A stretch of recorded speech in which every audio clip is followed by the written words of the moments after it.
নাগ চৈতন্যের সঙ্গে বিবাহ বিচ্ছেদের পর অনুরাগীরা অপেক্ষায় ছিলেন কবে ফের প্রেমে পড়বেন সামান্তা রথ প্রভু, ফিরবেন নতুন জীবনের দিকে।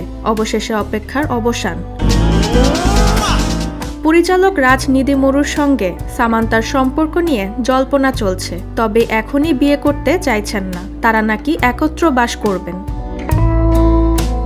হায়দ্রাবাদ ছেড়ে প্রেমিকের সঙ্গে পাকাপাকিভাবে মুম্বাইয়ে থাকছেন সামান্তা, তবু যেন শান্তি নেই সামান্তার।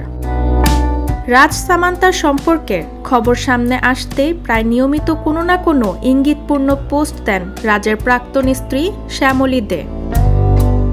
এবার আর লুকোছাপা নয়, প্রকাশ্যে প্রেম করছেন সামান্তা ও রাজ।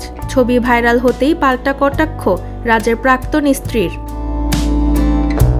কয়েকদিন আগে আমেরিকা যান অভিনেত্রী, ডেট্রয়েট শহরের একটি ক্যাফে থেকে বেশ কয়েকটি ছবিও দেন, যদিও ছবিগুলোয় তিনি একা। কিন্তু রাস্তায় রাজের হাত ধরে ঘুরে বেড়াতেই ক্যামেরাবন্দী হন। নিমেষে ভাইরাল হয় ছবি। সামান্তাকে খুশি দেখে স্বস্তিতে তার অনুরাগীরা, কিন্তু ফের যেন পাল্টা আক্রমণ করলেন রাজের প্রাক্তন স্ত্রী।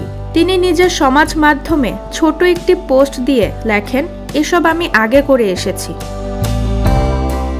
সামান্তা ও রাজের খবর প্রকাশ্যে আসতেই একের পর এক পোস্ট দেন শ্যামলী দে। সামান্তা কিছুদিন আগেই একটি ছবি পোস্ট করেছিলেন। সেই ছবিতে দেখা গিয়েছিল রাজের কাঁধে মাথা রেখেছেন। সেই ছবির পরই অনুরাগীরা অনুমান করতে শুরু করেন সামান্তা ও রাজ সম্পর্কে জড়িয়েছেন।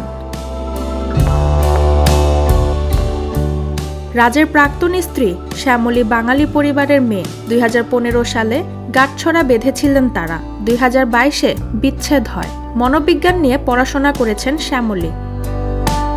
বিশাল ভরদ্বাজ ও রাকেশ ওমপ্রকাশ মেহরার সঙ্গে সহপরিচালক হিসেবে কাজ করেছেন তিনি। এছাড়াও ওমকারা, রং দে বাসন্তীর মতো ছবিতে সৃজনশীল উপদেষ্টা হিসেবেও কাজ করেছেন। ফারজানা কবির, ভিউজ বাংলাদেশ।